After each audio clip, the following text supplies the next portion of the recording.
Hello everyone, welcome back to Clinical Research Sport. Today we are discussing about the 13 ICH GCP principle. Last time we discussed about that what is GCP and what are the contents in GCP. So let's refresh that what is GCP. GCP or good clinical practice, it is a set and internationally recognized ethical and scientific quality standard for conducting clinical trials. It protects the right and safety of the trial participant while ensuring the credibility and reliability of the data collected. The GCP principles which guide the researchers in every aspects of the trial design, conduct and reporting. By adhering to these standards, clinical trials can achieve their intended purpose without compromising ethical values. Total 13 principles are mentioned in the ICH GCP guideline, and these principles are around three main concepts, which is ethical principle, safety as priority, and informed consent. These principles which ensure that the researchers conduct the clinical trials in a way that respect the participant dignity and rights while providing the high quality and reliable data. The GCP standards which applies to the healthcare providers, sponsors, regulatory authorities and ethics committees involved in the clinical trial. Furthermore, everyone engaged in the clinical trial process they plays a role in ensuring the adherence to the GCP principle. The healthcare providers they must follow the GCP guidelines when interacting with the trial participants, ensuring the informed consent and monitoring patient safety. Sponsors and regulatory authorities they must ensure that the trials complies with GCP standards, fostering ethical and scientific sounds in research. Thus, GCP principles are a collective responsibility to the safeguard of participant and ensure the high quality research. Now, we are moving to the 13 principles of our ICH GCP guideline. These 13 principles, which is based on ethics, trial risk versus benefits, trial participants, information on medical product, quality stand, good quality trials, compliance with study protocol, medical decisions, trial staff, informed consent, clinical trial data, confidentiality, good manufacturing practice, and quality assurance. So let's see that what are the 13 principles which is involved based on these things. So first one, it is mentioned that the clinical trial it should be conducted in accordance with the ethical principles that have their origin in the Declaration of Helsinki and that are consistent with the GCP and applicable regulatory requirements. So simply it means that when we are conducting the clinical trial, we have to follow the Declaration of Helsinki, we have to follow the GCP, we have to follow our regulatory authorities guideline. So this is based on the ethics. What is the second one? The second one is before a trial initiated, forcible risk and inconvenience should be weighed against the anticipated benefit for the individual trial subject and society. A trial should be initiated and continued only if the anticipated benefit justify the risk. So this is based on the trial risk versus trial benefit. If you have the 100% confirmation that by conducting the study the subject will get the benefit and the risk associated with the study is very less, then only the trial should be continued and trial must be started. What is the third one? Third one is the right, safety, and well being of the trial subject are the most important consideration and should prevail over the interest of science and society. So it's about trial participant. When we are conducting the clinical trial, the right safety and well being of the trials, it should be protected. So it is everyone's responsibility who is a part of the clinical trial to always ensure that the right safety and well being of the trial subjects are always protected. And what is the fourth one? The available non-clinical and clinical information on an investigational product should be adequate to support the proposed trial. So it's about the information related to the medicinal product. Before starting the clinical trial, as you know that we will conduct the non-clinical study. What is that? The animal studies we will conduct it, and then only we will start to the clinical trial. So when you are going for the trial, suppose if you are conducting the phase 3 clinical trial, then you should always have the preclinical study result. You should always have the phase 1 phase 2 trials. So this preclinical study and the phase 1 phase 2 trials, these data it should be support for the next phase 3 trial. So same like before starting any clinical trial, we should have the non-clinical studies and clinical information that should support the investigational product and which will give you the better trial results. And what is the fifth one? Fifth one is clinical trial should be scientifically sound and described in a detailed protocol. Before starting the clinical trial, we should have a plan that how we will conduct the study. So for that we should be have a detailed describe a clear protocol should be have. So what is a protocol? It will be contain the design of the study, it will be contain the objective of the study, everything that will be detailedly given in a protocol. So we should have a protocol which will describe how you can conduct the clinical trial and who should can participate in the clinical trial, why these trials need to be conducted. Every answer you will get from a protocol. So every study they will have their own clinical trial protocol. Then what is the sixth one?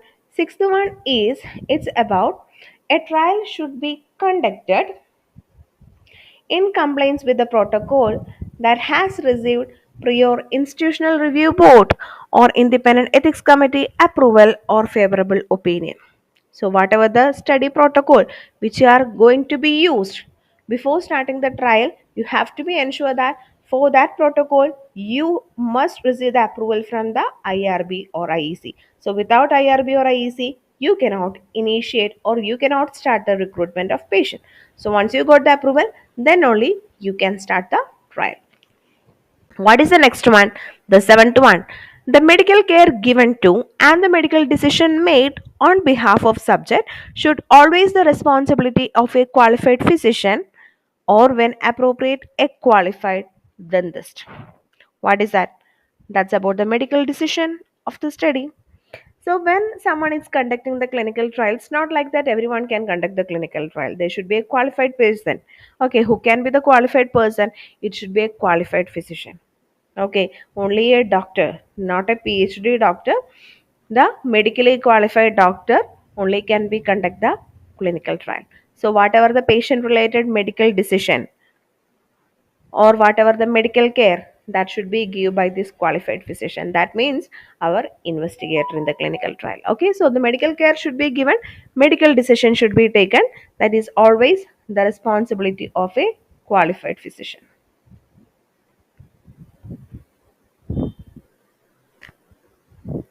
Then what is the eighth one? Eighth one is each individual involved in conducting the trial should be qualified by education, training, and experience to perform his or her respective task. Okay, to support our investigator in the clinical trial, there should be other staff definitely will be involved in the study. So, what are the supporting staff? What are the delegated staff who is supporting the investigator? These staff also should be qualified by education, training, and experience, and they must have the proper training. They must have the sufficient experience to perform the trial related activities. That's about the trial staff information. Then, what is the ninth one? Ninth one is freely given informed consent should be obtained from every subject prior to clinical trial participation. Before we are enter a subject into the clinical trial, we have to be taken the consent from the patient to be participate. So it is the responsibility of the investigator to obtain a consent from the trial subject. So the investigator should explain the complete information about the trial to the subject with the help of an informed consent form. So in that informed consent form, the study related information which a patient have to be know and their consent related information will be present. So after reading this study related information, if the subject is ready to be participate in the clinical trial, then they can fill the details which is mentioned in the consent form and he can sign in the consent form. So, before doing any study related activities in a subject, it is very important that investigator have to obtain the consent from the subject. Without consent, no one can participate in the trial, and it is the responsibility of the investigator. Do not force the patient to be participate in the clinical trial. It should be their voluntary decision whether to be participate in the clinical trial or not. It's absolutely the patient decision only. No one can force them to participate in the clinical trial. It's their decision only to be participate or not. What is the 10th one? All clinical trial information should be recorded, handled, and stored in a way that it's allow the accurate reporting, interpretation, and verification. So this principle which applies to all the records which use reference in this guideline, irrespective of the type of the media is used. So this is about the clinical trial data. What are the clinical trial information which was recorded, handled, stored? It should help for the accurate reporting, interpretation, and verification. So we will use the paper documents, we will use the electronic documents, whatever the documents which is using for the trial, it should be recorded, handled, stored in a way that which is properly allow the accurate reporting and verification and reporting of the trial data. Then what is the 11th one? Confidentiality. It's related to the confidentiality of the activity. So it's about the confidentiality of the records. It should be identify the subject. It should be protected, respecting the privacy, confidentiality rules accordance with the applicable regulatory requirements. When someone is participating in the clinical trial, we should not disclose to someone that this is a patient who is a participant in the clinical trial. We should not be disclosed like that. We have to respect their privacy. We have to be keep it as confidential the information about the patient, like the personal information about the patient. So what we are doing when someone is participating in the clinical trial now, we will not use their names. Okay, instead of that we will give a subject number or a screening number to the subject. That will be the identification of the subject for the entire trial. So confidentiality of the subject and the confidentiality of their medical related records, that should be always protected. That means we have to be keep their privacy. Then, what is the 12th one? 12th one is investigational product. It should be manufactured, handled, and stored in accordance with the applicable good manufacturing practices. You know about the good manufacturing practices, right? So when we are manufacturing some products, we have to be follow the GMP guideline.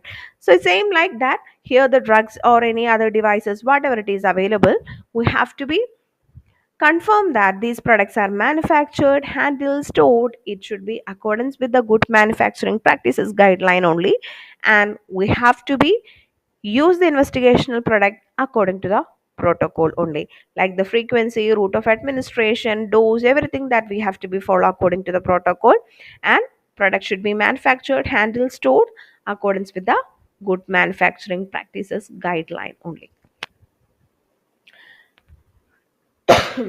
And what is the 13th one? The last one.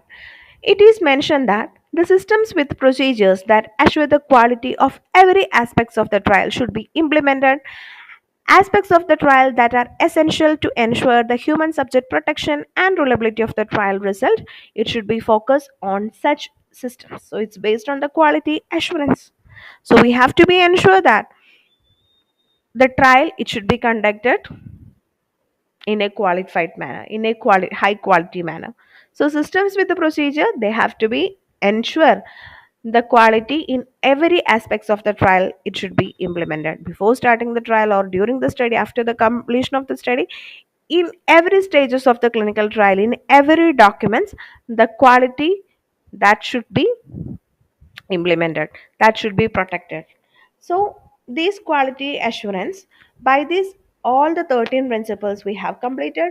So as I told you that it is based on the ethics, trial risk versus trial benefits, trial participant, information on medicinal product, good quality good quality trials, compliance with the study protocol, medical decisions, trial staff, informed consent, clinical trial data, confidentiality, good manufacturing practices, and quality assurance.